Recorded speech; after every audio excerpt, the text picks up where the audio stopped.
Vamos lá, isso aí, começou. Então, pessoal, bom dia a todos, né? Sejam bem-vindos, mais uma terça-feira, 8h30 da manhã.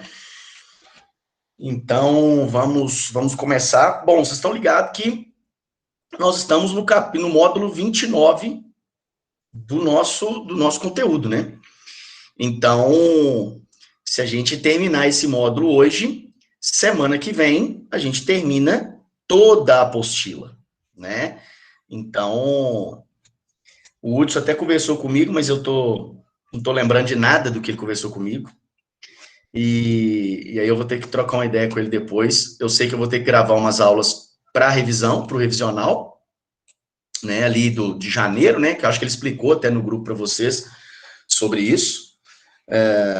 Sobre a questão ali do pós-natal, até a véspera do Enem. Então, eu tenho que gravar essas aulas. E eu tenho que ver como é que vai ser no dia 17, né? Pós semana que vem, como é que vai fazer, tá? Bom, vamos começar então. Hoje, no módulo 29, a gente vai trabalhar com a América Latina no século XX, né? A gente, ali no contexto do século XIX, assim como os Estados Unidos, né? Ao mesmo tempo que os Estados Unidos, nós trabalhamos no século XIX, a expansão do território estadunidense, a conquista do Oeste, né? A marcha e conquista para o Oeste, o Destino Manifesto, as guerras de expansão, a transformação dos Estados Unidos de um país colonial, né, de um território colonial para uma potência regional, um país bioceânico. E aí a América Latina, no século XIX, a gente se concentra nos processos de descolonização, né? E agora, nos Estados Unidos, tanto os Estados Unidos quanto a América Latina ali, a gente fala muito mais dos Estados Unidos no contexto do pré-guerra, né, da ascensão ali dos Estados Unidos como potência mundial, né, quando a gente fala da participação na Primeira Guerra, quando a gente fala do período entre guerras e quando a gente fala da Segunda Guerra Mundial. Então, falamos dos Estados Unidos segunda metade do século XX, na aula passada, correto? Não, na aula retrasada, semana passada nós falamos de descolonização afro-asiática, e aí a gente falou um pouco ali do período da segunda metade do século XX até o Ronald Reagan ali, né, o final da década de 80 e o início da década de 90, coisa que nós vamos fazer aqui também, tá bom? Então, nós vamos fazer, né, vamos falar aí de alguns dos países, né, eu segui ali o que a apostila do Bernoulli está falando para nós, está mostrando para nós, então eu vou falar um pouco de Chile, Nicarágua, Argentina, Cuba, né? Então, nós vamos falar destes países para focar. Não tem nada sobre a Colômbia, e eu pensei em inserir, mas eu falei, vou mexer com a Colômbia não, né? Porque já que não tem, pode dificultar o entendimento dos meninos no contexto da aula. Então, vamos começar aí, vamos trabalhar, né? O tempo urge, a Sapucaí é grande. Bom dia, Vitória. Bom dia. Então, galera, vamos começar dentro do contexto, né? O contexto histórico que a gente precisa trabalhar para entender o conteúdo que virá adiante. Bom, século XIX, como eu acabei de falar para vocês, a América Latina ela vai se apoiar na doutrina Monroe. A doutrina Monroe é criada em 1823, né, pelo James Monroe, presidente dos Estados Unidos à época, onde ele cria uma ideia de que a América é para os americanos, certo? Então, o Brasil, inclusive, vai se beneficiar da doutrina Monroe, se apoia na doutrina Monroe para conseguir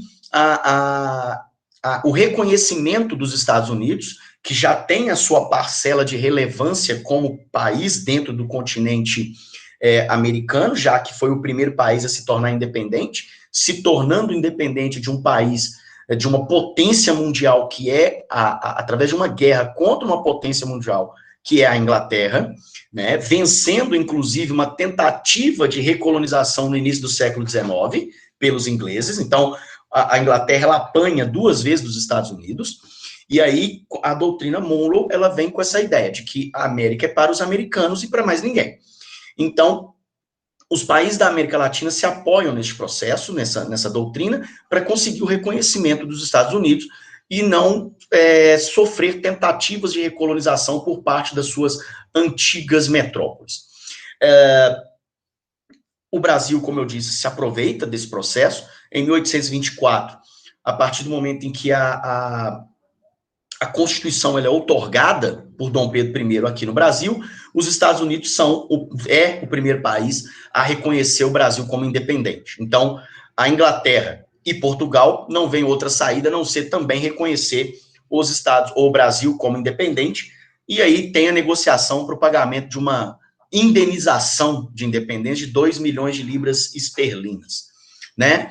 Enfim, o início do século XX, os Estados Unidos já é uma grande potência regional, né? Cria uma nova política através de um outro presidente estadunidense chamado Theodore Roosevelt, ou Ted Roosevelt, em que essa política é denominada de Big Stick, né? Então, o Big Stick, né, o grande porrete, né? O porrete ele tinha desenhos, né, caricaturas sobre essa política externa americana da New Diplomacy, né, a nova diplomacia, que é a diplomacia do Big Stick, em que o Ted Roosevelt ele dizia que com os países da América Latina você deveria falar mansinho, mas sempre carregar um grande porrete, né? Caso esses países latino-americanos não seguissem as orientações, né, as vontades dos Estados Unidos, você usaria este grande porrete a partir do processo de intervencionismo mesmo nesses países. Nós vamos perceber isso claramente quando a gente falar de Cuba, tá? Cuba vai assinar um acordo de independência com os Estados Unidos, porque recebe a ajuda dos Estados Unidos no seu processo de independência, em que os Estados Unidos eles têm direito de intervir na política cubana, beleza? Bom, a partir disso, a América, dentro da política do Big Stick, os Estados Unidos amplia sua área de influência regional, né?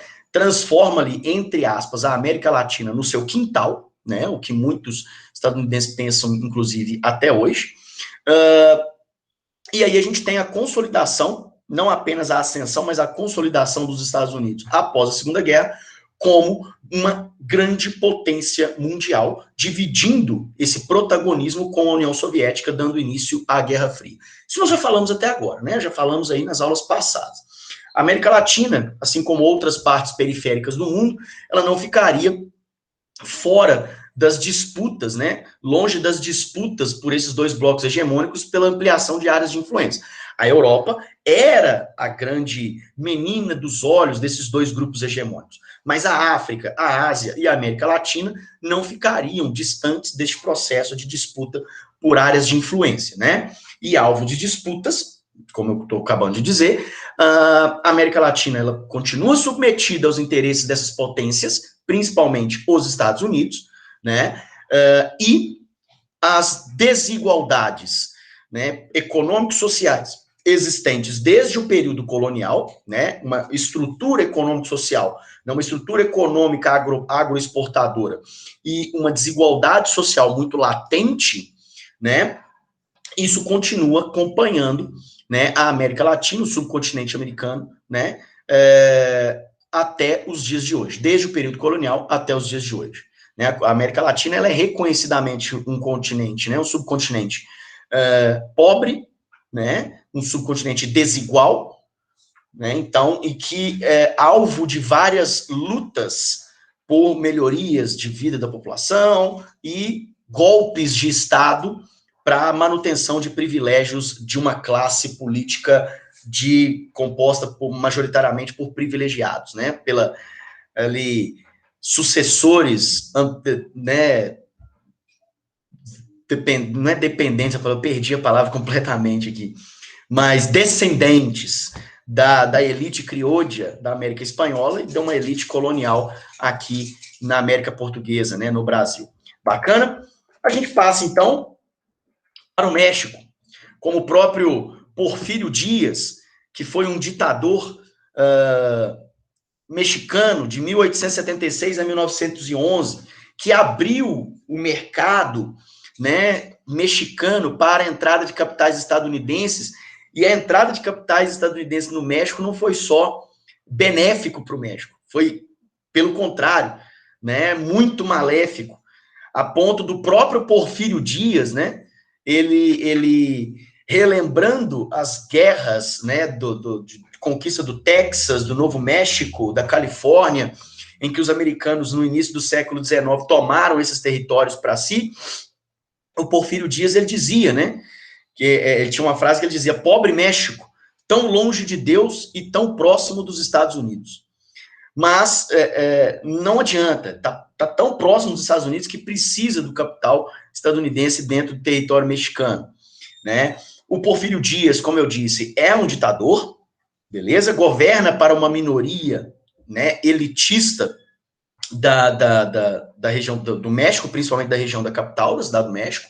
Em 1910, teremos eleições, tá? E este cara que está do lado dele aí, o Porfírio Dias, é este bigodão branco aqui, uniforme militar, tá bom?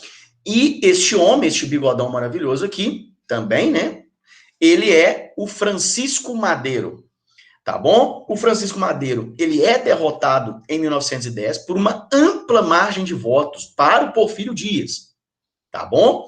E aí ele alega fraudes eleitorais, inicia-se um levante revolucionário, inclusive com camponeses, né, auxiliando o Francisco Madero no processo de levantar-se contra as fraudes eleitorais de 1910. Este processo de levante armado contra a vitória do Porfírio Dias, que já estava há muito tempo no poder, é denominado de Revolução Mexicana, Revolução de 1910.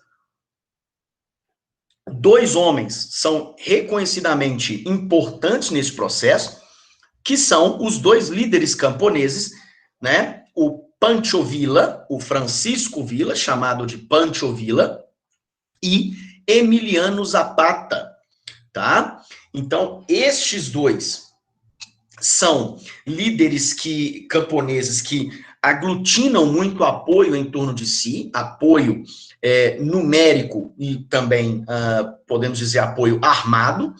E o Emiliano Zapata, ele fica mais ao sul do país, na região de Chiapas, enquanto o Pancho Villa, ele cuida dessas lideranças camponesas, desse levante camponês, mais ao norte, próximo da fronteira com os Estados Unidos, tá?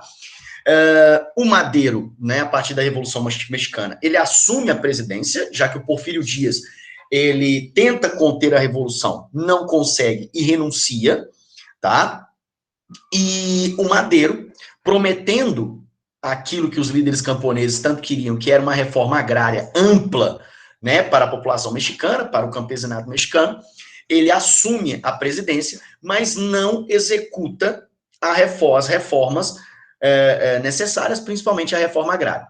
Ele acaba assassinado, não por nenhum dos dois, não é assassinado pelo Emiliano Zapata, nem pelo Pancho Villa, né, mas ele começa a sofrer oposição dos dois até o momento em que ele é assassinado. Nós teremos vários nomes sucedendo o Madero na presidência, nenhum deles consegue manter a ordem interna do país, e o Emiliano Zapata, ele propõe um plano para apaziguar o país. E este plano, tá, de apaziguamento do país, ele passa pela expropriação e devolução de 1/3 das grandes propriedades aos camponeses mexicanos. Então, para o Emiliano Zapata, tá, o Plano Ayala, criado por ele, é o plano que vai apaziguar as classes subalternas do México, que são os camponeses. Como? Vai pegar toda a grande propriedade, expropriar 1/3 dessas grandes propriedades e entregar para o campesinato, né? Entregar pequenas propriedades para os camponeses. Fechou? Então, esse era o plano. Óbvio, né, que a elite agrária mexicana não ia permitir que isso acontecesse. Bacana? Em 1917, nós temos uma nova Constituição promulgada no México, tá bom? E aí, cara, isso é muito interessante, porque a gente tem uma Constituição extremamente avançada, extremamente liberal, tá? Liberal no sentido de de avanços sociais importantes, como, por exemplo, o ensino público laico, tá? Expropriação de terras não cultivadas em favor de ranchos e ejidos. E aí, o que são os ranchos e os ejidos? Ejidos, tá? Vou explicar para vocês aqui, só um minutinho. Os ranchos são pequenas propriedades, tá? Só que particulares. Existe um dono, né? E este dono, ele não é um grande latifundiário. Ele é um pequeno proprietário de terra e tem trabalhadores ali para ele. Os ejidos, tá? E eles são produtivos, óbvio. Os ejidos, eles são como ranchos comunitários, beleza? Então, os ejidos não têm um dono. Existe um pedaço de terra e ele é comandado pelos camponeses que ali vivem. E tudo que é produzido é dividido entre os membros do ejido, tá bom? Então, tem essa diferenciação. O que não pode existir no México é a grande propriedade. Beleza? Você tem, então, a regulamentação do trabalho de menores e mulheres. Beleza? Quando eu falo regulamentação, eu estou dizendo proibição do trabalho de menores de idade e a regulamentação do trabalho da mulher. Beleza? A jornada agora de trabalho para todos os trabalhadores mexicanos é de 8 horas por dia.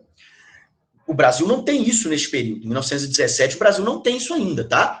As primeiras legislações trabalhistas que tem no Brasil, elas são ali em torno de 1922 a 1926, que é as legislações trabalhistas do Arthur Bernardes, que não tem uma justiça do trabalho, inclusive, que vai comandar esse processo, tá? Existe a legislação trabalhista, só que ela não é colocada em prática, porque quem vai cuidar do funcionamento dessa legislação trabalhista criada pelo Arthur Bernardes é o próprio empresário, é o próprio dono da empresa.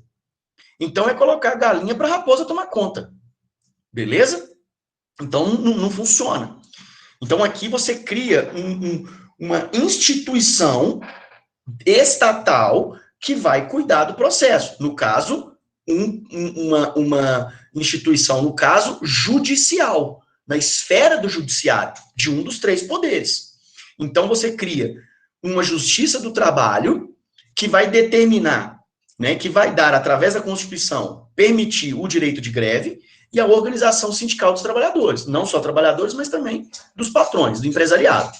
Então, essa justiça do trabalho é que vai fazer a mediação das relações entre trabalhadores e empresários. Coisa que só vai acontecer, beleza? Ali no Brasil, na década de 30, com Vargas. Tá bom? Com Vargas. Próximo a 34, quando você tem a promulgação da Constituição de 1934 aqui. E, além disso, o casamento laico. Aqui nós temos um atraso, porque a Constituição de 1891 no Brasil, ela já permitia, ela já instituía o casamento civil, né? Não dando ali o monopólio do casamento para a Igreja Católica. Agora, o casamento, ele é institucionalizado pelo Estado, né? Você não precisa casar mais só na igreja para ter essa oficialização. Tudo bem? Alguma dúvida até aqui, pessoal? Sim ou não?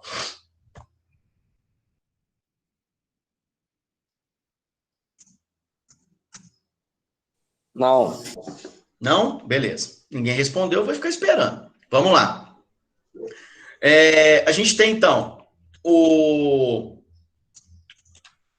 Venustiano Carranza, em 1914, então ele vai ficar 6 anos no poder, em 1914 até 1920, este camaradinho aqui, que era aliado de Emiliano Zapata e Pancho Villa. Só que, ao assumir o poder, ele rompe com o Zapata e o Villa, beleza? E passa a combatê-los. Então, o Venustiano Carranza, ele vai passar a combater forças populares dentro do México, principalmente as forças populares coordenadas pelos seus ex-aliados, Emiliano Zapata e Pancho Villa. Beleza? E aí, ele derrota os 2 grupos e o Zapata é assassinado dentro do seu governo, em 1919, como vocês podem ver aqui.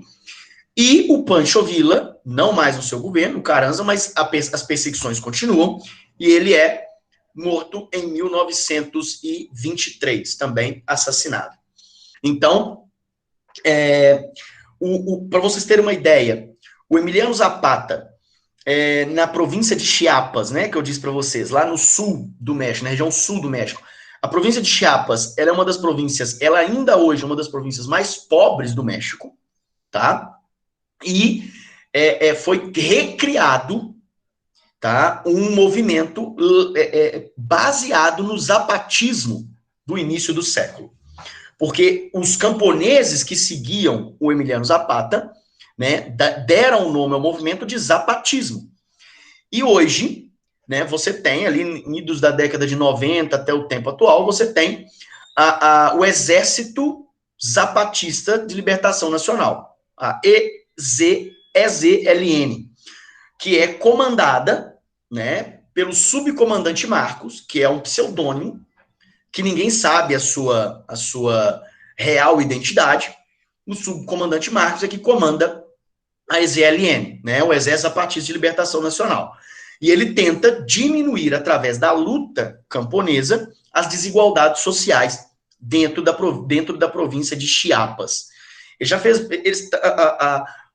a EZLN, ela está mais na dela, mais tranquila, mas estão conseguindo, né, ficar sem aparecer, vamos dizer assim, na mídia, porque o México hoje ele passa por uma situação de instabilidade política absurda. Quem assiste, a gente estava falando no início da aula, quem gosta de série, né? Na Netflix tem Narcos, que temos 2 temporadas com o Wagner Moura sobre a vida do Pablo Escobar, na Colômbia, depois uma outra temporada sobre a vida dos donos do cartel de Cali, e aí tivemos mais 2 temporadas chamado Narcos México, quando a gente tem a ascensão do cartel de Guadalajara, onde agora tudo desmembra, né, e vira a guerra de cartéis dentro do território mexicano. E se vocês se lembram, se alguém aqui assistiu e se lembra, vai perceber que o México, ele vira um que a gente denomina de narcoestado, em que haverá uma associação entre membros do Estado mexicano, tá? Do Estado... Gente, no México existem casos de presidentes mexicanos que foram eleitos com apoio do narcotráfico. Isso mostra na primeira temporada de Narcos México, tá?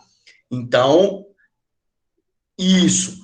O El Chapo, Inara, o El Chapo, ele, inclusive, na série Narcos México, nas 2 temporadas, ele é apenas um motorista, um ajudante. E aí, na segunda temporada, ele vira um cara ali de uma certa importância dentro do cartel de Guadalajara, porque ele cuida do que eles chamam de federação de traficantes, comandada pelo Miguel Ángel Félix, em Guadalajara, e depois isso tudo implode. E aí, cada um faz o seu. E aí, ele toma conta, o El Chapo, do cartel de Sinaloa, que é uma região próxima ali ao Pacífico, né? E aí, o cartel de Sinaloa, o El Chapo, ele passa nessas guerras entre os cartéis, ele se destaca e vira, o cartel de Sinaloa vira o principal cartel mexicano.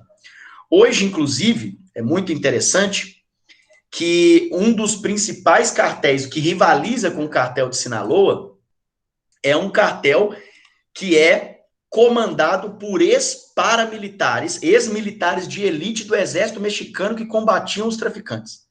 Os caras simplesmente saíram do exército e montaram um cartel para eles. Fica próximo à fronteira com o Texas, com os Estados Unidos ali, Texas e Novo México, tá? Então, assim, o México ela vive uma situação de ser um narco-estado. É uma loucura mesmo, assim. Beleza?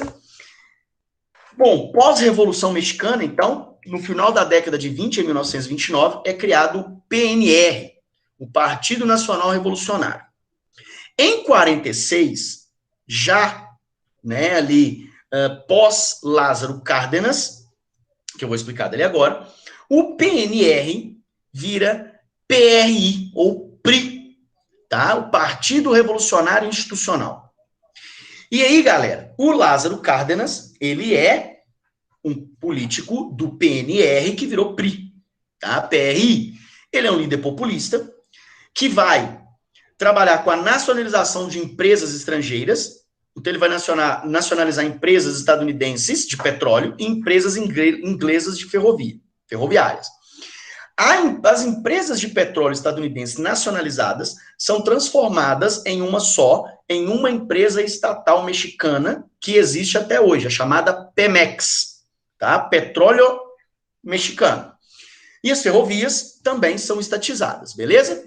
São ali do governo mexicano agora, são do Estado mexicano. Ele vai expropriar territórios, latifúndios, tá? Ele cria os egídios, eu falando egídio, misericórdia, os egídios, lembranças terríveis na minha mente. Então, ele faz uma reforma agrária, tá? Só que, nas décadas seguintes, após a saída do Lázaro Cárdenas, né, nós temos o predomínio desses latifúndios novamente. Então, nas décadas seguintes, mesmo ele fazendo entre 34 e 40 esta expropriação de latifúndios, realizando uma reforma agrária, criando os ejidos, as propriedades coletivas, você tem o predomínio desses latifúndios posteriormente, ok? Você tem, nas grandes cidades, uma sociedade extremamente consumista, principalmente por conta da proximidade cultural com os Estados Unidos, e aí você tem, então, uma pressão pelo liberalismo econômico. Então, uma pressão para o Lázaro Cárdenas, ao mesmo tempo em que está no campo expropriando latifúndios, nas cidades ele está abrindo economia, né, para produtos estrangeiros, principalmente dos Estados Unidos. E isso eleva o endividamento do México, principalmente com bancos americanos. Bacana? Sim ou não? Então você tem não apenas um aumento do endividamento mexicano, mas um aumento da dependência, tá, econômica do México para com os Estados Unidos. Beleza? Deixa eu ver aqui. Repreende. Amém. Amém. Repreende mesmo, Isabela. Já dei uma passada de raiva com o Patrick Bray ontem, então, pelo amor de Deus, né? Mas vamos lá, galera. Agora, a gente vai ali para perto mesmo, continua ali na América Central, nós vamos falar de Cuba. Beleza? Em 1898, temos a independência de Cuba. E a independência de Cuba, ela começa a partir de 1895 e termina em 1898. A independência de Cuba, ela se dá num contexto bem legal, porque nós teremos uma guerra entre Estados Unidos e Espanha, que é a Guerra Hispano-Americana. Um encouraçado americano, ele vai estar atracado no porto de Havana e ele vai explodir. E, como Cuba ainda é uma colônia espanhola, os americanos culpam a Espanha pela explosão deste encouraçado. A Espanha, então, os Estados Unidos declaram guerra à Espanha. Na verdade, os Estados Unidos exigem que a Espanha, como pedido de desculpas, reconheça a independência de Cuba. A Espanha não reconhece e, por isso, os Estados Unidos declaram guerra à Espanha. Então, a guerra hispano-americana não acontece na Europa, ela acontece aqui no Caribe.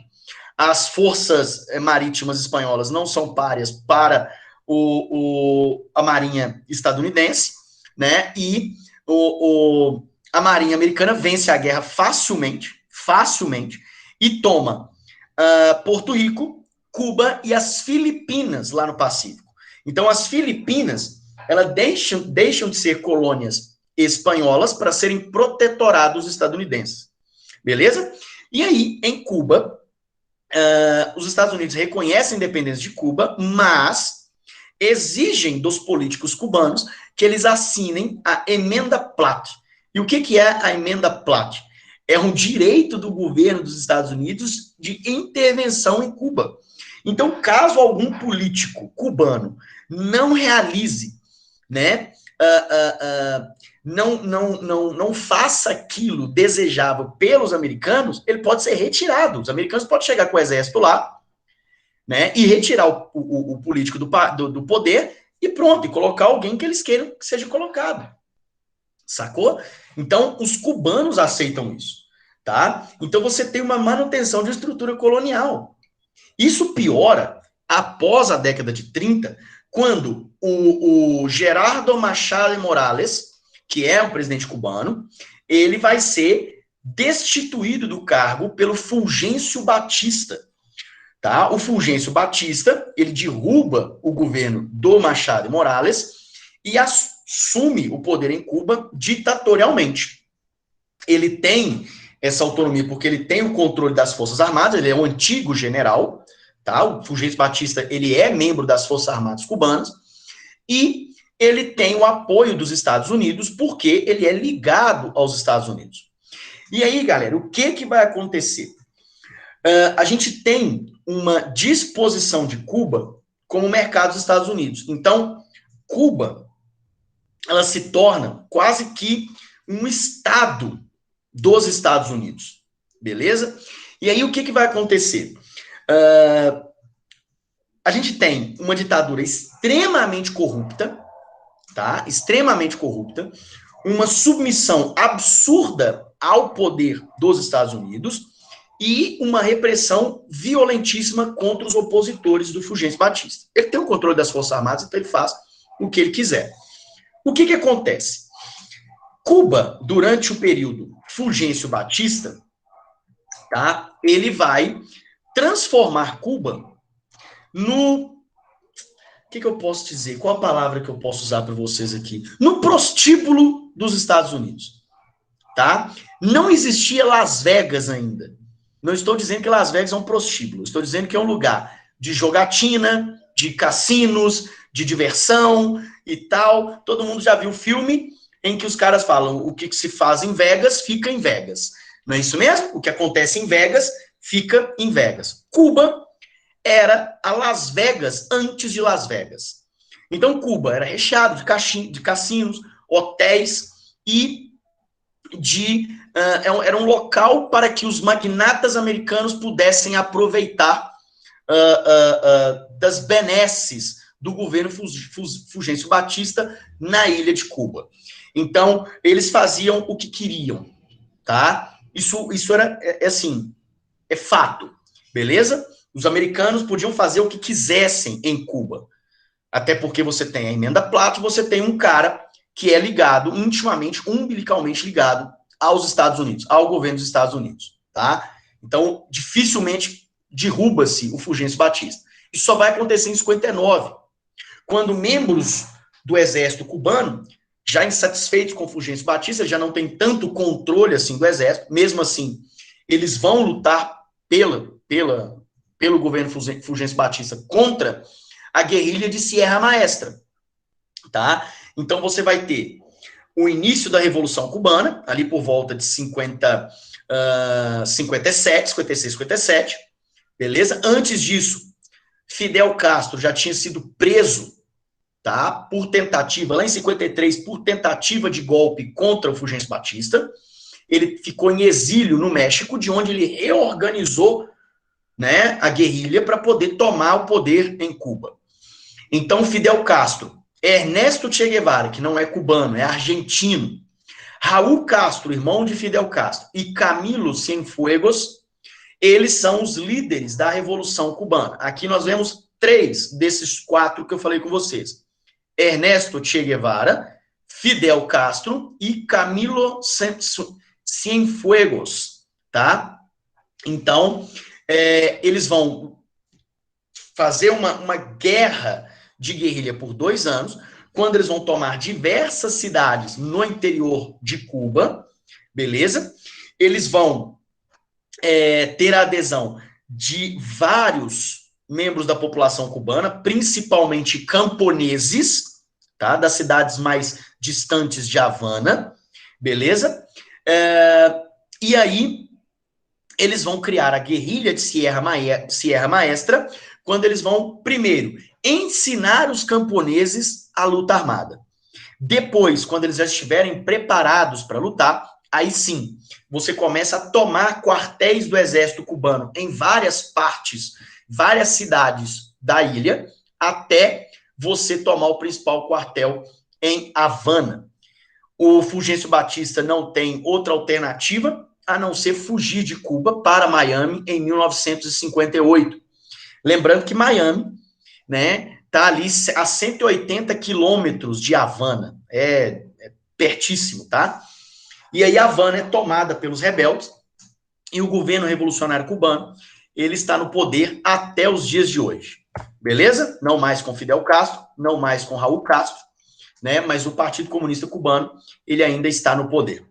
Fidel Castro, então, ele, primeiramente, é importante ressaltar isso aqui para todos vocês. A Revolução Cubana não foi uma revolução socialista, tá? Como Cuba, como Fidel Castro, ele se alinha à União Soviética politicamente, ideologicamente, e aí vocês vão entender por que ele faz esse alinhamento. Muita gente confunde e chama a Revolução Cubana de uma revolução socialista. A Revolução Cubana, o processo da Revolução Cubana de tomada de poder não foi socialista. Ela foi uma revolução nacionalista anti-imperialista. Ela se torna socialista a partir de 61, quando há um alinhamento de Cuba, né, do governo Castro, com a União Soviética por conta da tentativa de invasão, 61. A tentativa de invasão de dissidentes cubanos, né, com financiamento da CIA dos Estados Unidos, a tentativa de invasão de Cuba pela Baía dos Porcos, que vai fracassar. Então, quando você tem a invasão da Baía dos Porcos por dissidentes cubanos financiados pela CIA, e essa invasão ela fracassa, o que você tem? Em 62, o John Kennedy, né, o John Fitzgerald Kennedy, presidente dos Estados Unidos, ele vai criar o embargo econômico, né, político-econômico da ilha de Cuba, que dura até os dias atuais. Beleza? Então, você tem esse processo em que os Estados Unidos simplesmente proíbem membros do governo americano, empresas americanas, de fazer negócios em Cuba. Na verdade, não apenas americanos, do mundo inteiro.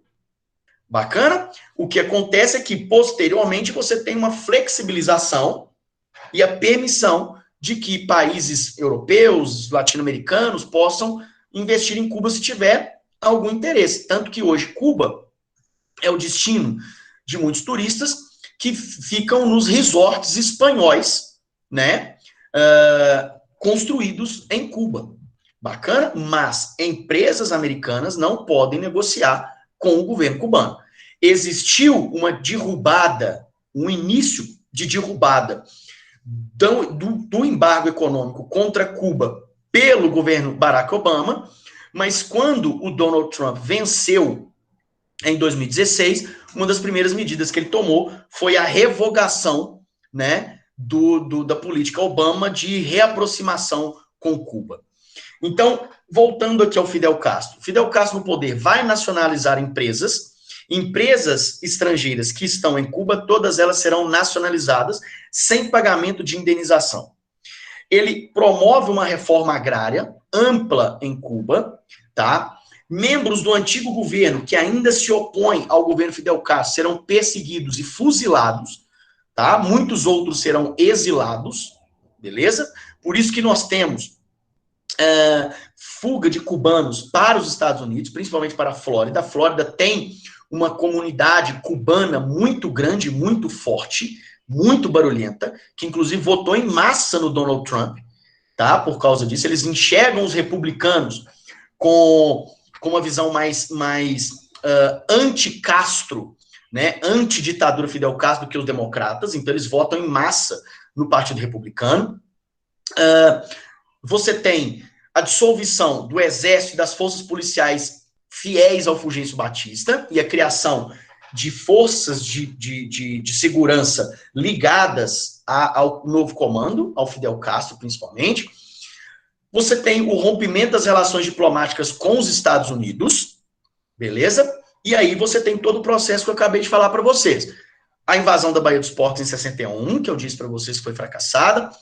A adesão ao socialismo, então você tem uma aproximação com a União Soviética, o que vai financiar, inclusive, né, o regime castrista até o início da década de 90, né?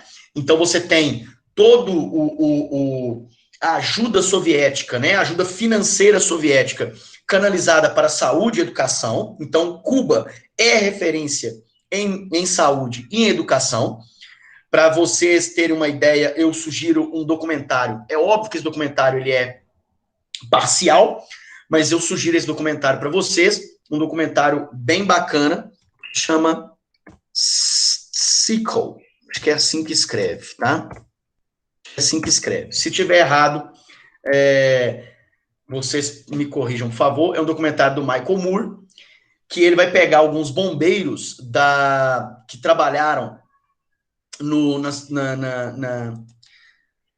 resgate, né, do 11 de setembro, inalaram fumaça de concreto, pó de concreto, tiveram problemas pulmonares, e os planos de saúde que eles faziam parte não cobriam, né, os tratamentos que eles precisavam fazer. E aí o Michael Moore pega alguns bombeiros, põe num iate, leva para Cuba, e os caras vão fazer o tratamento gratuitamente através da medicina cubana, né? Então, assim, aí eles recebem remédios, né? E aí ele chega, o cara chega, tem uma cena que é emblemática, assim, ele chega pro médico cubano e fala assim, tá, mas você tá me dando esse remédio que eu não posso pagar por isso. Aí o médico olha assim, tipo, olha pra câmera, olha pro cara, olha pro Michael Moore, tipo assim, pagar pelo quê? Isso aqui é o Estado cubano que tá te dando. Vocês estão entendendo? É propaganda, beleza. Mas tipo, é muito emblemático. Ele fala assim, não, isso aqui você tá pagando. Aí o cara vai começar a chorar. Aí ele começa a chorar e fala assim, poxa, uma cartela desse comprimido que eu preciso tomar, meu plano não cobre. E uma cartela desse comprimido custa $1.500. Tá? $1.500. Então, assim, e aqui eu tô ganhando isso. E eu tô ganhando tratamento. O tratamento é gratuito. Lá, meu plano de saúde não cobre, porque ele é absurdamente caro. Então, assim, inclusive, pessoal, só para deixar claro para vocês, foi um dos grandes motes, um dos grandes debates da campanha presidencial agora dos Estados Unidos. A questão dos seguros de saúde, dos planos de saúde nos Estados Unidos. Entenderam? Porque o Obama, ele cria um plano chamado Obamacare, que é uma obrigação de todo mundo ter, né? Planos mais em conta, beleza? Só que as operadoras lá tentaram de tudo não realizar, e quando vem o Trump tentou de tudo para derrubar o Obamacare. Só que sempre no meio do mandato, lá nos Estados Unidos, no meio do mandato, depois de 2 anos de mandato, você tem eleições parlamentares. E os democratas conseguiram a maioria na Câmara. Então, eles conseguiram barrar a revogação do Obamacare.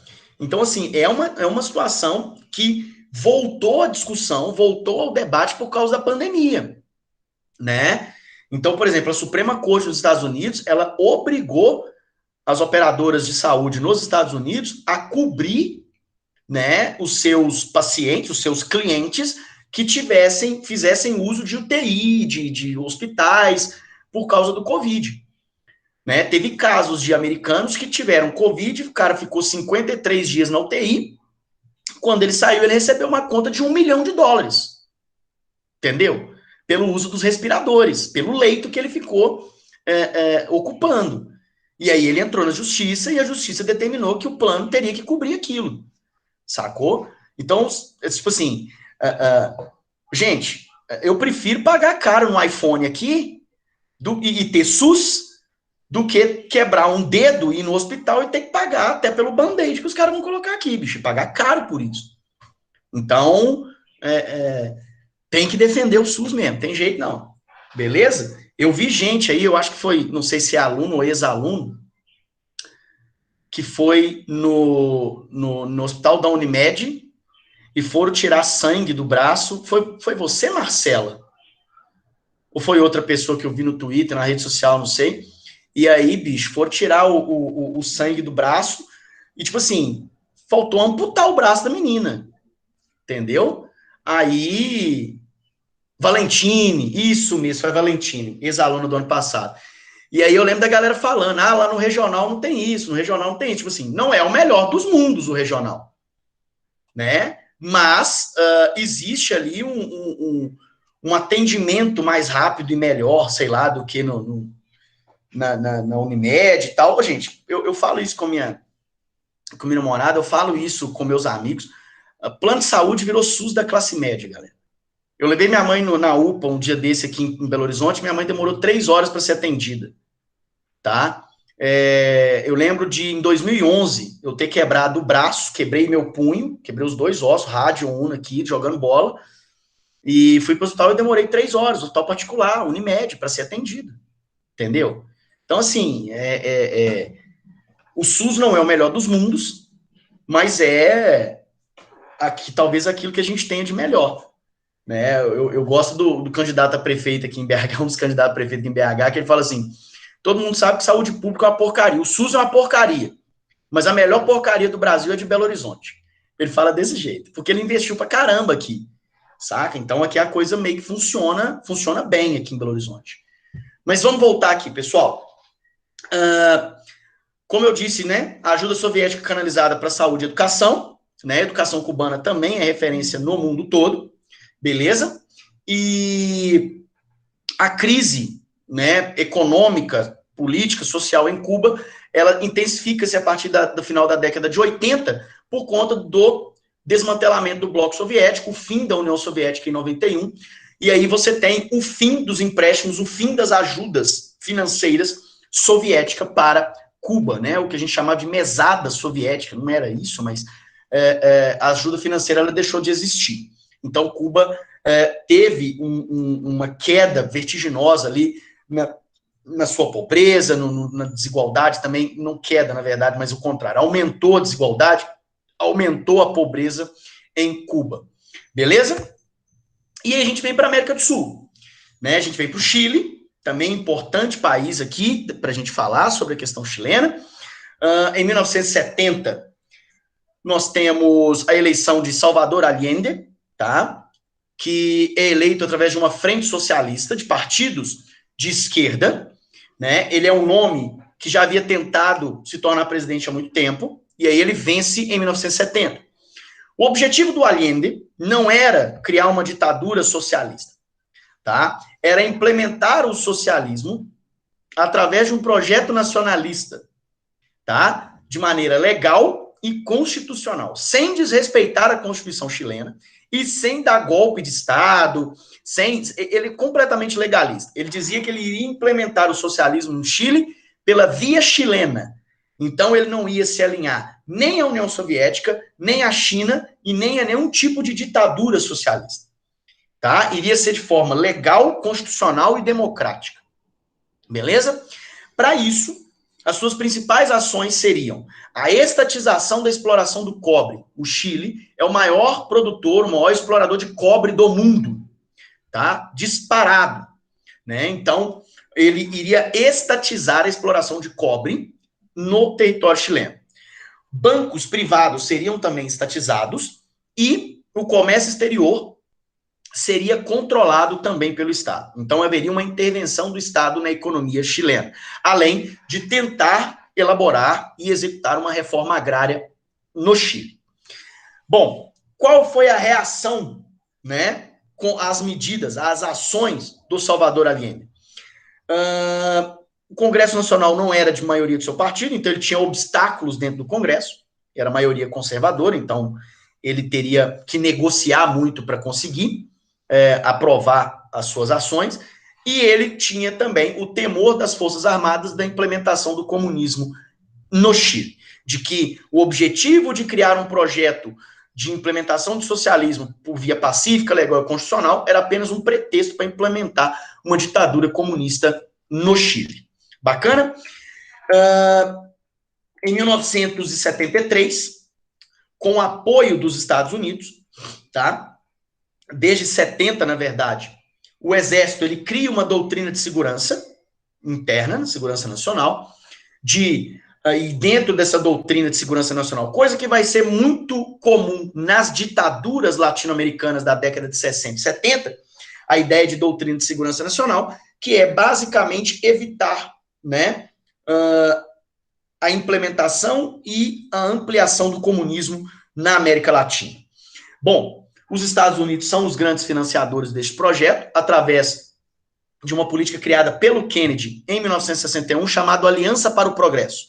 em que os Estados Unidos injetariam dinheiro, tá, nos países latino-americanos para que eles não recebessem dinheiro da União Soviética e eles se comprometeriam a não aceitar partidos, né, e políticos de cunho socialista dentro de seus países. Bom, os Estados Unidos, quando a gente tem, então, o crescimento de partidos socialistas e a vitória de um importante país na América do Sul, de um político socialista, os Estados Unidos, então, deixam de investir no Chile e começam a interferir diretamente na política do Chile. Quando? Como? Empresas chilenas ligadas ao capital americano vão começar a boicotar, tá, a política do Allende. Tá? Então, bancos estadunidenses e europeus começam a boicotar, bancos de fomento, tá? De financiamento que eu estou dizendo, vão boicotar o governo Allende, evitando emprestar dinheiro para ele executar as ações propostas por ele. E a CIA, junto com setores conservadores, tanto da sociedade chilena quanto das Forças Armadas, né, vão trabalhar para articular a retirada do Salvador Allende do poder, pela via ilegal.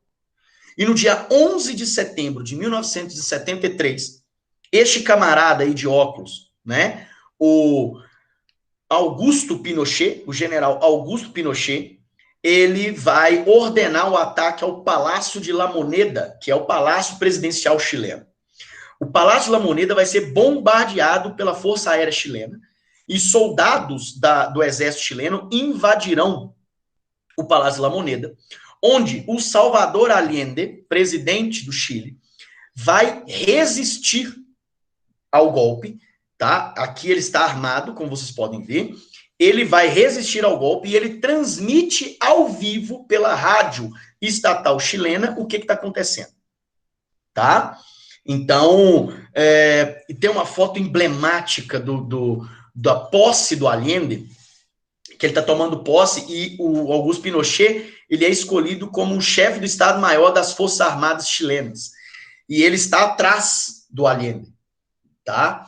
Então, assim, ele jura fidelidade ao Chile, ele jura fidelidade ao comandante em chefe das Forças Armadas, que é o presidente da República, mas ali ele está atrás de um socialista e ele já está articulando o golpe contra esse cara, tá? Então você tem, a partir deste golpe militar, da morte, do assassinato do Salvador Allende, você tem a ascensão do general Augusto Pinochet, iniciando uma ditadura de 1973 até 1990 no Chile. Beleza? Então você tem uma política de repressão aos opositores do regime, fuzilamentos sumários em campos de concentração. Existe um estádio, o Estádio Nacional de Santiago, tá? Onde a seleção chilena joga, onde a Universidade de Chile joga, né? Em que existe dentro do estádio um setor, tá, para relembrar o campo de concentração criado pelo Pinochet na sua ditadura, onde os opositores eram presos, torturados, levados para o campo de concentração no estádio, torturados e assassinados dentro do estádio, tá? Então você tinha prisões, torturas e desaparecimentos. Junto com a Argentina, que nós vamos falar daqui a pouco, você teve, né, Argentina, Brasil, Uruguai e Paraguai, nós tivemos a chamada Operação Condor, em que existia uma cooperação mútua entre os governos ditatoriais desses países para perseguir aqueles considerados subversivos. A Argentina teve mais de 30 mil desaparecidos e mortos. O Chile, mais de 25 mil desaparecidos e mortos. Alguns, por que eu falo desaparecidos? Porque os corpos nunca serão encontrados. Então, se coloca, contabiliza como desaparecido. Concretavam-se os pés dos prisioneiros, colocavam-os em aviões, iam para o Oceano Pacífico ou para o Oceano Atlântico, ali no caso da Argentina, né? Sobrevoavam o oceano, abriam o compartimento de carga e jogavam os prisioneiros no mar, com os pés concretados, tá? Então, nunca vão ser encontrados, tá? Isso foi assumido, tá? Tanto pelo Augusto Pinochet, membros do staff do Augusto Pinochet, do governo ditatorial dele, quanto por ex-presidentes / ditadores argentinos. Então existia também a caravana da morte, em que membros do exército perseguiam suspeitos por todo o Chile, todo o território chileno. Existe um caso de uma escola, acho que se eu não estou enganado, em Valparaíso, ou Antofagasta, não sei, em que professores considerados de uma escola, considerados opositores do regime, foram fuzilados, decapitados pela caravana da morte, tá? E os corpos deixados ali mesmo, para apodrecer, tá? Então você tem, além disso, um desenvolvimento econômico atrelado aos Estados Unidos. Então os Estados Unidos estão umbilicalmente ligados, intimamente ligados ao governo Pinochet, e o Chile, principalmente ali na década de 80, 79 e ali no início da década de 80, ela se torna um laboratório para o neoliberalismo. Porque você tem um governo forte, que não tem oposição, você pode implementar medidas neoliberais sem nenhum tipo de oposição política e econômica. Então, tanto a Margaret Thatcher, né, na Inglaterra, primeira-ministra inglesa, britânica, quanto o Ronald Reagan nos Estados Unidos, eram fortes apoiadores do Augusto Pinochet. Então, ninguém tentava nada contra o Augusto Pinochet, porque, além de ser forte internamente, ele tinha apoios, né, ele tinha as costas quentes no exterior com duas grandes potências capitalistas, né, no caso dos Estados Unidos e a Grã-Bretanha. Em 1988, o Pinochet, em 80, tá, 81, perdão, o Pinochet, ele vai outorgar uma nova Constituição no Chile, tá? Em 88, ele já ali, sei lá, o que deu na cabeça? Cansado de estar no poder, muita pressão internacional por causa da manutenção da ditadura chilena, ele promove um plebiscito em que, óbvio, né, a maioria da população chilena ela vai decidir pelo retorno à democracia. Em 89, este homem que está aqui, tá, o Patrício Aylwin, ele é eleito, né, é um conservador, ele é eleito, e aí nós temos, em 89, ali, a retomada, em 90, né, o Pinochet passa para ele a faixa presidencial, e ele retorna, o Chile retoma o processo democrático. Lembrando, o Chile não fez nenhum tipo, com a retomada da democracia, o Chile não promoveu, né, a elaboração de uma nova Constituição. A Constituição pinochetista de 81, ela se manteve com algumas pequenas reformas. Por isso que o Chile, há pouco tempo atrás, né, desde o ano passado, estava em ebulição constante. E agora, na semana retrasada, o Chile, através de um plebiscito, aprovou, né, a elaboração de uma nova Constituição através de uma Assembleia Nacional Constituinte. Tá? Então, a partir do ano que vem, o Chile vai ter uma constituinte eleita que vai elaborar uma nova Constituição, enterrando a Constituição do Pinochet. Beleza? O Chile, por mais desenvolvido que seja, em termos educacionais, em termos científicos, termos econômicos, o Chile ainda é um dos países mais desiguais da América do Sul. Tão desigual quanto o Brasil. Beleza? Bom, a gente tem, então, mesmo o Patrício Aylwin, ele é conservador, mas ele vai punir militares, principalmente a partir da descoberta de vários cemitérios clandestinos espalhados pelo Chile, tá? E aí, em 91, ele vai fazer essa transição democrática. Em 91, nós temos a eleição de Eduardo Frei, filho de Eduardo Frei, que foi presidente do Chile antes do Allende. Então, o Frei, ele vai manter, ele também é um conservador, ele é do mesmo partido do Aylwin, ele vai manter este capitalismo dependente dos Estados Unidos, o principal comprador de cobre. Um detalhe, o Allende queria estatizar as minas de cobre chilenas, correto? Beleza. O Pinochet faz isso. Ele estatiza as minas de cobre e o dinheiro recebido pelos royalties do cobre chileno, 10%, né, eles são destinados às Forças Armadas chilenas, que é a Força Aérea, a Marinha, o Exército e os Carabineiros, que são uma espécie de polícia federal chilena. Eu estou falando espécie de polícia federal porque o Chile não é um estado federativo, é um estado unitário. Então, só para ter uma noção aqui. Beleza?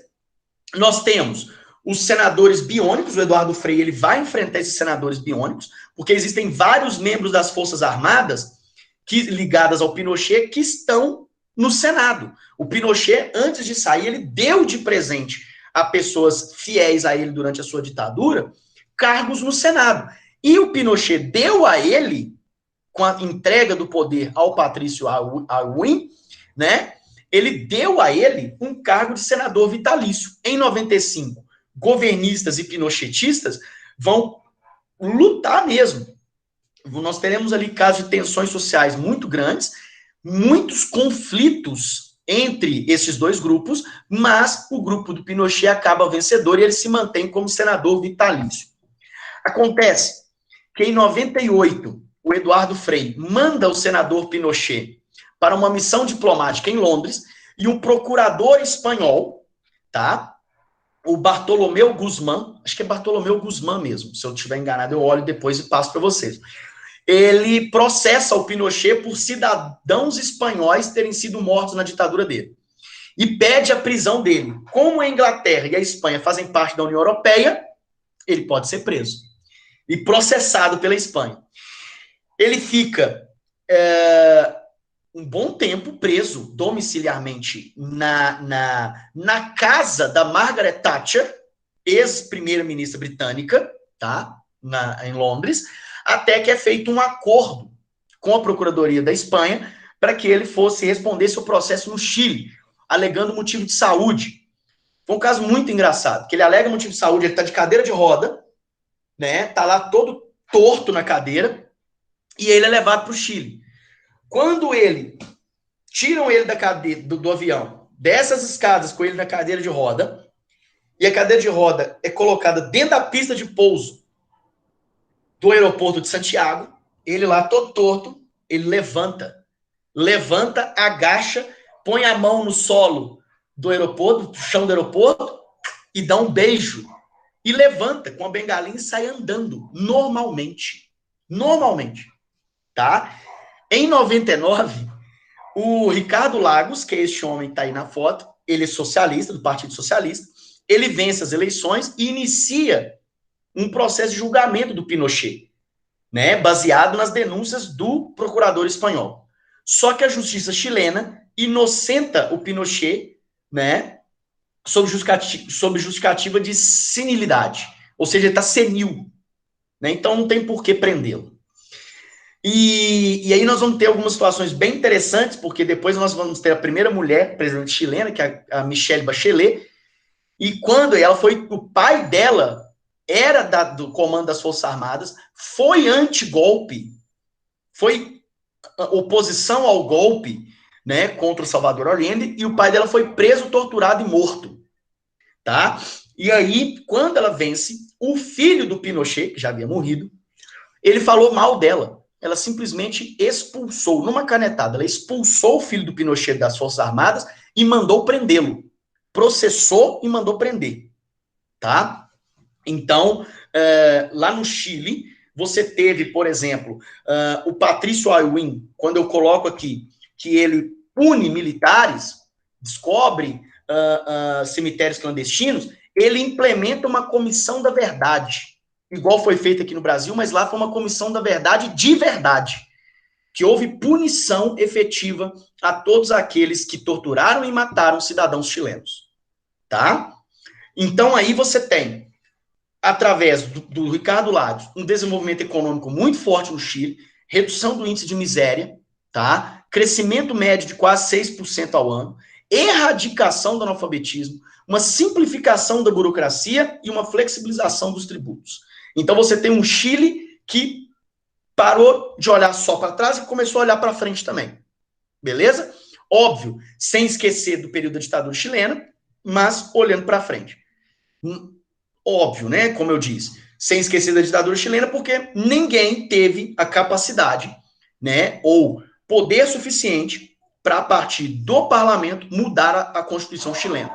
E só agora, através de medidas de manifestações populares, muitas delas violentas, você tem a Constituinte que vai elaborar uma nova Constituição daqui a alguns anos no Chile.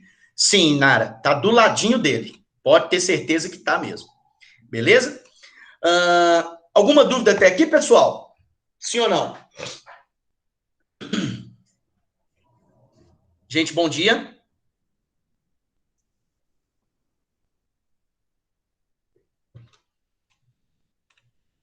Não, não? Tranquilo? Então, beleza. Vamos começar. Vamos continuar. Começar? Não vamos começar, não. Pelo amor de Deus. Vamos continuar. Bom, aqui a gente vai falar rapidamente sobre a Nicarágua. A Nicarágua, ele é desde a década de 30, desde antes da década de 30, na verdade, desde a década de 20, ali, mais ou menos, a família Somoza, ela é quem comanda a política nicaragüense. Tá? Então, durante décadas, com o apoio dos Estados Unidos, essa família ela se reveza no poder, tá? De maneira ditatorial, travestido de democracia. Na década de 30, ali por volta de 1934, um líder popular chamado Augusto César Sandino, ele se coloca contra a família Somoza e começa a, como que eu diria, se opor à política da família Somoza. O Sandino, que é este homem que está aqui, tá? Ele é assassinado a mando da família Somoza. Lá em 79, né? Então, assim, 4 décadas depois da morte do Sandino, nós teremos uma revolução, tá? Camponesa, né? De trabalhadores nicaragüenses contra a família Somoza, e eles acabam tomando o poder. Tá? Então, a família Somoza, alguns morrem em atentados na Nicarágua, outros são assassinados, outros vão embora para os Estados Unidos. Essa revolução, baseada nas ideias de Sandino, do Augusto César Sandino, ganha o nome de Revolução Sandinista. Tá? Então, a partir deste momento, enquanto os Somoza vão embora, os sandinistas implantam um governo de orientação socialista.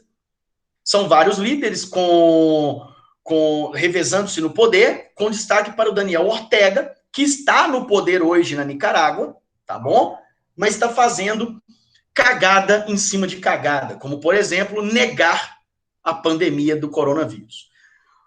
Na década de 80, isso foi falado, eu só vou passar aqui para vocês rapidinho, a gente teve o caso Irã-Contras, em que, para combater os sandinistas na Nicarágua, o governo Reagan financiou o grupo Contras, que era um grupo anti-sandinista, né, através de dinheiro adquirido com venda de armas para o Irã. Isso quase derrubou o governo Reagan, mas não conseguiu tirar os sandinistas do poder. Bacana? E aí a gente vai para a Argentina, né?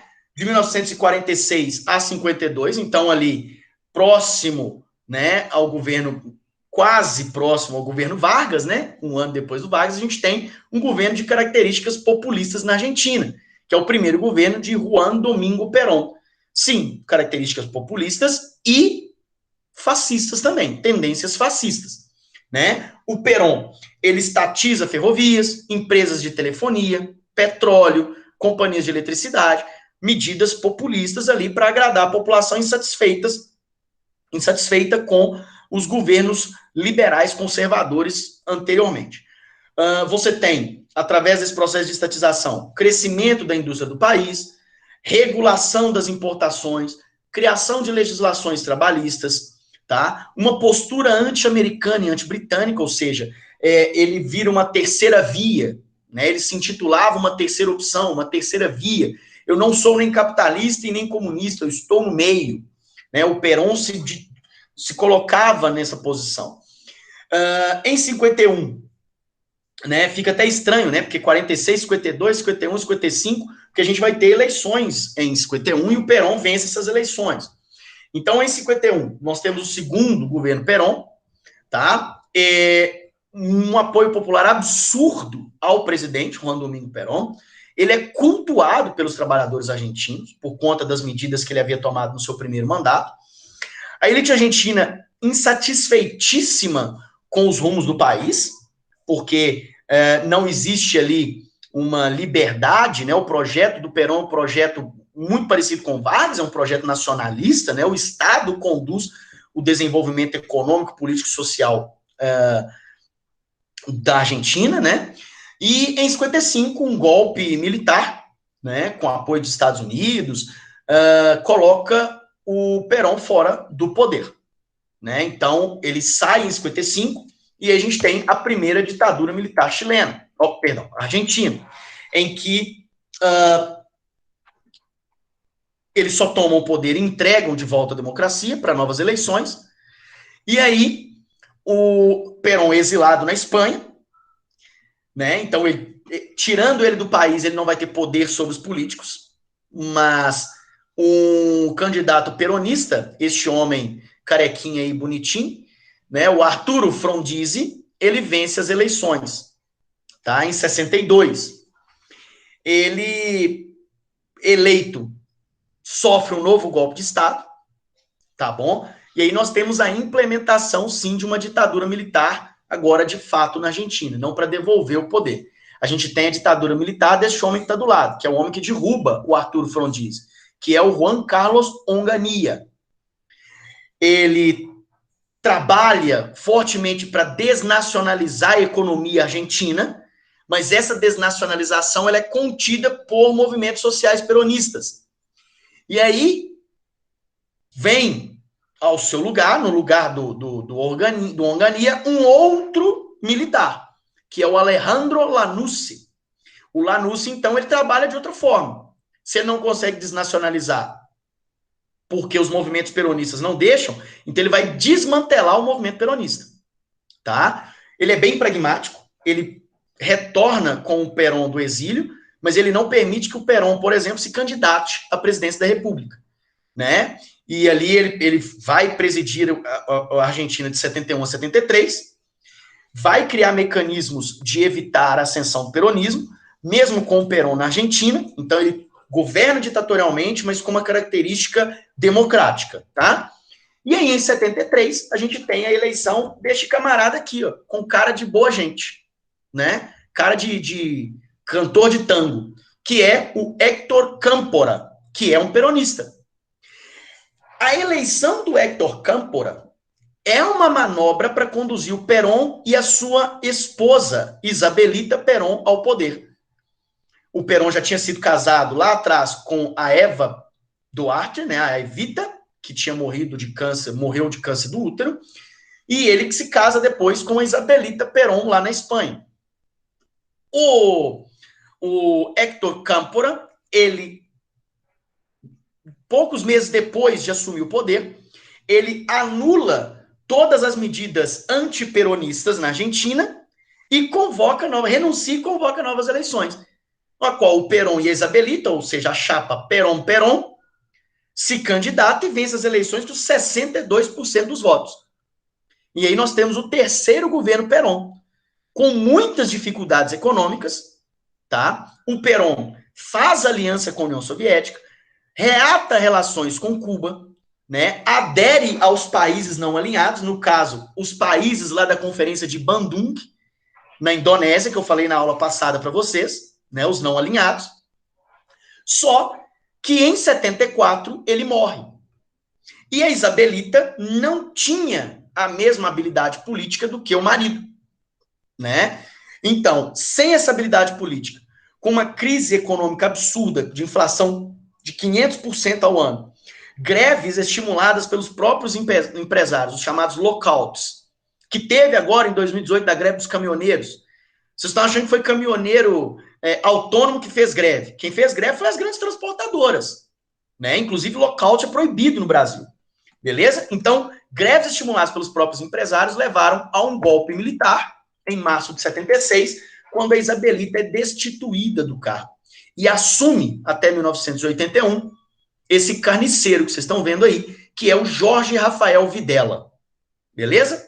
É um regime de exceção, é um regime ditatorial, autoritaríssimo, com supressão de liberdades individuais, repressão à oposição, raptos, torturas, desaparecimentos, tá?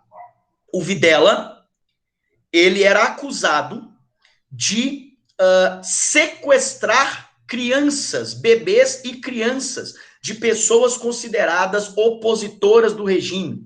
E ele mandava entregar esses bebês, essas crianças, para famílias ligadas à ditadura militar argentina. E é daí que nasce o movimento das Mães da Plaza de Maio, ou as Mães da Praça de Maio, que hoje tem um nome diferente, que são as Mães e Avós da Praça de Maio. Tá? Porque elas buscam saber respostas de filhos e netos desaparecidos.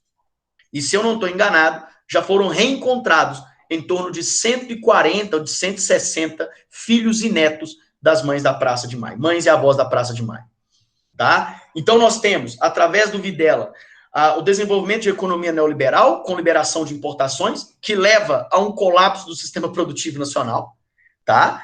Então, importa tanto que a economia colapsa, né? A indústria não produz, revogação de conquistas trabalhistas, redução salarial de 50% dos trabalhadores, então ele massacra os trabalhadores, ampliação da dívida externa, elevação da taxa de juros argentina, tá? Então você tem uma dependência, um aumento da dependência econômica da Argentina a outros países, asfixia da produção e corrida especulativa, né? Com juros altos, as pessoas não investem na produção industrial argentina, investem em títulos da dívida argentina que tem juros muito altos. E aí eles ganham dinheiro mais fácil. E aí você tem uma produção asfixiada, produz pouco.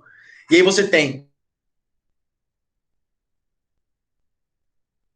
desemprego e inflação. Tá? O Videla entrega o poder ao Leopoldo Galtieri, que assume em 1982, com um regime completamente esfacelado, né? A Argentina esfacelada economicamente e politicamente, e aí, para despistar essa crise, o Galtieri inventa a Guerra das Malvinas. Ele ataca as Ilhas Falklands, pertencentes à Inglaterra, Grã-Bretanha, desde 1883. Ele treta com a Margaret Thatcher, que manda a armada, a marinha inglesa, para cá, e em poucos meses, 72 dias de combate, pouco mais de 2 meses, né? Ele tenta ali inflamar o nacionalismo argentino, vai conseguir, inclusive, com o tempo, né? Mas em 72 dias, os argentinos perdem a guerra, né? Ele busca apoio do Brasil, busca apoio do Chile e ninguém entra na treta, beleza? E aí são derrotados, ele é humilhado pela Inglaterra, o regime do Galtieri entra em descrédito e ele é deposto no dia 10 de dezembro de 1983, quando a Argentina restaura a democracia no país. Inclusive, é feriado na Argentina, tá? É Dia de Democracia. Então, o Dia da Democracia na Argentina é o dia 10 de dezembro de 83, tá? É comemorado todos os anos no país. Beleza? Em 84, em eleições diretas, o Raul Alfonsín, tá? Político conservador, neoliberal, ele assume o poder, implementa uma comissão da verdade, faz denúncia dos crimes do regime ditatorial, pessoas ligadas à tortura, à ditadura, a assassinatos e desaparecimentos são presos, tá? Só que economicamente a Argentina entra num processo de crise econômica muito grande. Até que em 89, e aí reeleito depois, então 2 mandatos de 5 anos, nós temos o também neoliberal Carlos Salim Menem, tá? Em que ele consegue executar um controle, não sei, travou para todo mundo? Ele consegue controlar a inflação, mas ele e o seu ministro, um homem chamado Domingo Cavallo, eles vão criar uma política de paridade dólar-peso. A política de paridade dólar-peso na Argentina está na Constituição. Então, você imagina a sucessão de crises político-econômico-sociais que tem na Argentina por causa disso. Porque se o dólar está caro aqui, o dólar está caro na Argentina também. Então, se o dólar está caro lá, você imagina o custo de vida lá. Entenderam a jogada? Então, ele cria essa política neoliberal absurda, tá? E adere ao Mercosul em 1991, junto com o Fernando Collor de Mello, do Brasil, tá? Assim como o Uruguai e o Paraguai. Bacana? Bom, pessoal, essa é a nossa aula de hoje. Eu espero que vocês tenham entendido. Se vocês não tiverem entendido, eu não posso ficar mais tempo, porque a aula da Thelma vai começar aqui do lado agora, eu preciso liberar. E aí, se vocês tiverem dúvida, sério mesmo, podem me procurar no grupo da sala ou no privado, eu estou à disposição de vocês, tá bom? Muito obrigado. Muito obrigado pela participação. Valeu mesmo. Boa semana para todos vocês. Fiquem com Deus, tá? E quase que a gente voltou, hein, galera? Fizeram um suspense danado lá. Quando foi ver, era seletiva de bolsas, hein? Isabela ficou possessa, hein, Isabela? Ai, ai, ai. Fiquei preocupada com isso. Nossa. Felipe mandou mensagem domingo perguntando se a gente ia voltar. Ele também ficou possesso. Ô, gente, obrigado. Um grande abraço para vocês. Fica com Deus, tá bom? Boa semana e até semana que vem, viu, galera? E, não esqueçam de votar domingo. Votem com a consciência tranquila e certo. Bacana? Façam o que vocês acharem que é melhor para Valadares. Vocês merecem. Um beijo grande para vocês. Tchau, tchau.